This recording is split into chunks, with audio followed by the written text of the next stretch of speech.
10 Things You Didn't Know About Tom Cruise. 10. He left the 2002 Academy Awards halfway through to go and look after his kids.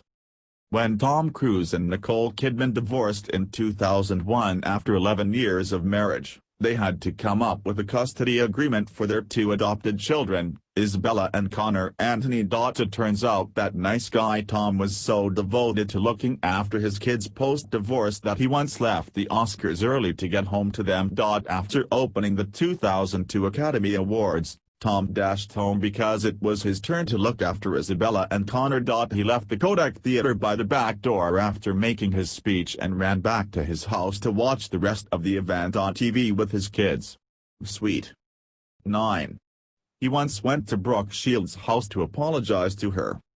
Tom once visited actress Brooke Shields at her house after he publicly criticized her in the press. Scientologists are famously suspicious of modern medicine, and Cruise decided it would be a good idea to publicly call his old friend Shields irresponsible for her use of prescription medication to overcome postpartum depression. He later drove over to her house and apologized to Shields face-to-face. She ended up forgiving Cruise for his outspoken remarks and later attended his wedding to Katie Holmes. Cruise and Shields have another weird connection. Brooke gave birth to her daughter Greer on the same day and in the same hospital as Holmes gave birth to Suri.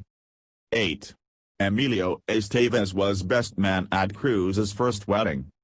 80s favorite Emilio Estevez was great friends with Tom Cruise and even served as best man for Cruise's first wedding to Mimi Rogers.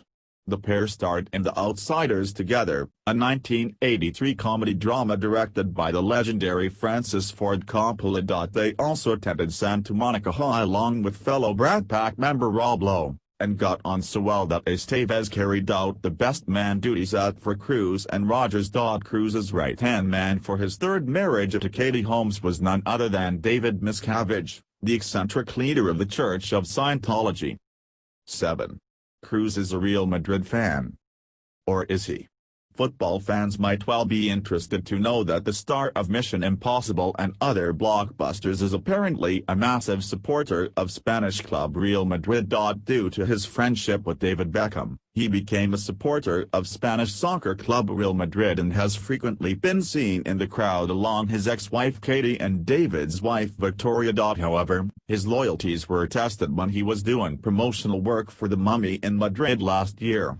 In fact, Cruise was photographed holding up an Atletico jersey and proclaiming his love for that Spanish club instead.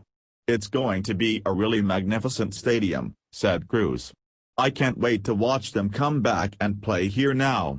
Traitor. 6. He attended Princess Diana's funeral. A lot of famous faces attended Princess Diana's funeral, but the biggest celebrity among them was Cruise, who was then at the height of his fame.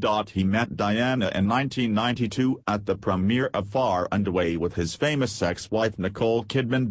The unlikely pair struck up a close acquaintance, so much so that Cruise and Kidman were two of the 2,000 people who attended Diana's funeral. Other famous faces included Tom Hanks, Sting and Steven Spielberg. Tom was outspoken in the media about the manner of her death and the involvement of the paparazzi. "They run lights and they chase you and harass you," he said. "It happens all over the world. And it has certainly gotten worse." 5. All three of his ex-wives were 34 years old when they divorced him. Strangely enough, all of Cruise's ex-wives were 34 years old when they divorced him. Mimi Rogers is around 6 years older than Cruise and the pair split in 1990. Nicole Kidman is 5 years younger than the actor and the two divorced after 11 years together in 2001. Katie Holmes is much younger than Tom and they ended their marriage in 2012. Perhaps less surprisingly, all three of Tom's ex-wives are significantly taller than he is. Rogers is 5 feet 8 inches, Kidman is 5 feet 11 inches, and Holmes is 5 feet 9 inches. The somewhat diminutive superstar himself is only 5 feet 7 inches. 4. He didn't earn an upfront salary for the Mission Impossible films. Cruise earned over $75 million for Mission Impossible 2 back in the year 2000. How? he turned down his upfront salary and instead made a deal that awarded him 30% of the film's gross for both his producing and acting duties. Apparently Mission Impossible 1996 gave him a total of $70 million with a percentage of gross included. 3. He wanted to become a priest when he was a teenager. Cruise grew up in Syracuse, New York and was born to Mary Lee, a special education teacher, and Thomas Cruise Bopather III, an electrical engineer. The family were extremely poor and Cruise was brought up in a strict Catholic household.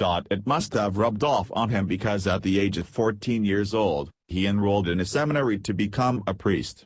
Cruise lasted a whole year before deciding to drop out. He eventually took up acting after losing his place on a high school wrestling team thanks to a knee injury. 2. He once claimed that Scientology cured his dyslexia. We all know that Cruise has been a firm supporter of Scientology for decades. However, he created controversy after publicly claiming in a 2003 interview that the religion cured him of his dyslexia. Members of the medical community and dyslexia charities blasted Cruise for being irresponsible, but the actor stood by his conviction that the religion managed to get rid of his dyslexia. Cruise claimed that after reading L. Ron Hubbard's book The Basic Study Manual, the learning difficulty, which had plagued him since he was a young boy, had disappeared. We'll take that one with a pinch of salt, sorry Tom. 1. Cruise has a weird history of saving people's lives. Cruise has a reputation for being a nice guy, but did you also know that on several different occasions, he's ended up saving people's lives? In August 1996, he saved 5 people whose yacht had caught on fire. During a cruise with his family around the Italian island of Capri, a nearby boat caught fire and Cruise went over on his skiff to rescue the stranded party. They climbed to safety before the 63-foot ship sank. He also helped out a woman in California who was hit by a car. That sentiment was echoed by another woman whose life Cruise saved. Eloisa Vinehas was hit by an Acura Legend in March 1996 and told a nearby pedestrian to call an ambulance. Cruise waited with her and went to the UCLA Medical Center. Vinehas was treated for a broken leg and bruised ribs, which totaled $7,000. Cruise paid for the operation after realizing that Vinehas didn't have insurance. If he's not Superman, he can be Batman. Batman doesn't have superpowers, then 23-year-old Vinehas told People. Thank you for spending time with us. Make sure you subscribed.